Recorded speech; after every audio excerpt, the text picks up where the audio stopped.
Buwilan ko rin. Mga agin, dapat ka agin muso. Pwes ko ang isip, panganin mo kasi bumbag. Akong pulaw na, hindi mo makakuwang. Ang marunong bumasa, sa alisin ko. Ang sabi ko yung dapat ng reader, totally ng reader, para makita ang mga teachers kung paano ang pagturo ng mabilis na pagbasa. Within 55 minutes, dapat makabasa na kamo yung story. Ikaw marunong nang magbasa, di useless. Ang elementary grade teacher, dapat namin makakita ka. Kahit na from kinder to grade 6, dapat sila tatawag ko. Dapat sa akin sila ilipas. Nag-ano ako, volunteer teacher ako sa Buhi High School. There are 50 non-readers. Kabanga, 25, totally non-reader. Totally non-reader. Ako sa grade 4, sumunod grade 5. Bigla akong nalipat sa grade 3.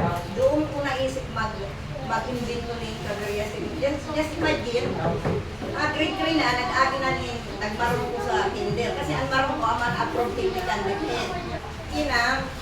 Pag-abot sa grade 3, just imagine, nagmarong ko na sa kinder.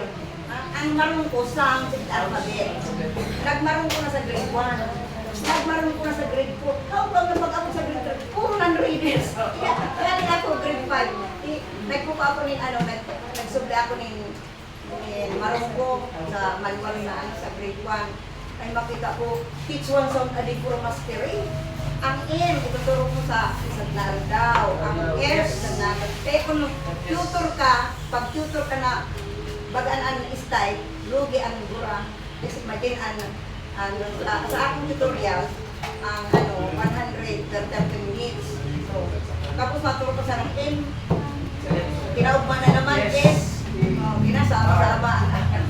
Ayun ka buring-buring, hindi ko kaya. Amo na ito, na blessing in disguise, na hindi ko ng klaberya sa ilig. Binaligtad ko ang marong ko sa klaberya. Kung ano ang tiki mo kan marong ko, hinalik ko, hiniba ko. Halimbawa, ang marong ko, nagtuturo ng alphabet. Walang alphabet sa klaberya. Kasi saan naman nakakisang kamunin tao na nagbabasa ng alphabet. Ano naman lumibot ka sa mundo? Halimbawa, mother, masamang mother, S-O-T. Diba po man? So, hindi mo muna kaintuhan ng alphabet sa pagsasa.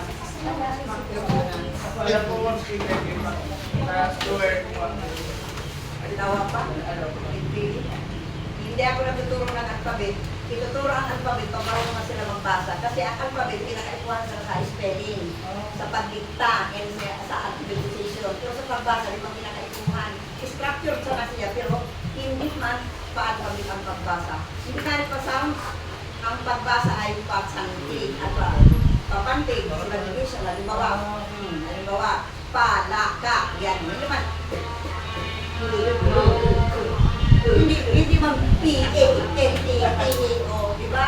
Ang pagbasa, mag-English, mag-Filipino, may syllable, papanupin. So, it's useless na. Tapos, ito ang napansin ko na nagmarong ko, limbak ko dahil nagpupunsin ako sa sound. Hindi ko po nira sa alphabet. So, kinakaipuhan nira mag-tone alphabet kasi 26 alphabet doon siya kumakuha ng sounds. So, it takes time. And then sa pag-adult ko, may pagtulog, ang sounds ang mga pinaka-difícil.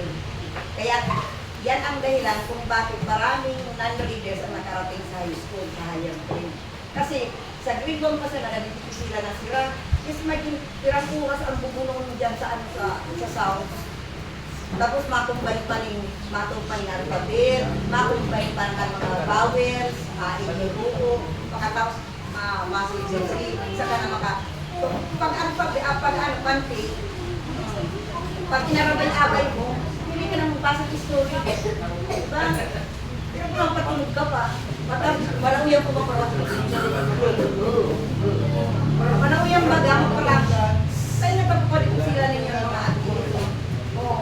Mga aging pa yan. Ang dapat, magturo ka mo from known to the unknown.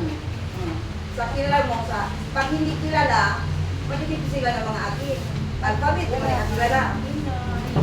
Sounds, hindi nila kilala. Ina, kung nagbabasa baga kita, ang tigamitaan mata. Vision, hindi sounds. So, dapat makita nila magayon at attractive. Bakit nila, makita mga ulod-ulod ng mga titik. Di ba kita magbasa kita ng makita ng Chinese character? Pero ng mga ulod-ulod. Ganyan ang pagtingin ng mga ano, ganyan ang pagtingin ng mga non-readers, mga uod-uod na titik. Kaya, bakit sila attractive? So, ang tendency, ako ako pinagtuturan ng grade 12. Ang senior high school, ang October, ang halipan niya, picture niya, kapatid niya para high. Kahit papasahan ko yung kalabasa, papasahan ko hindi ko mapasok yung kalabasa. Grade 12 na. Hindi nga ako. Nagpatutor ka na sa iba, kaya ma'am, si senator sa iyo. Yung high school, teacher ka. Anong high school ang iba na kawagturo niya? Punta. Nagpatutor ka na, nakapagsagot. Punta. Maski kalabasa, di ka na kalabasa.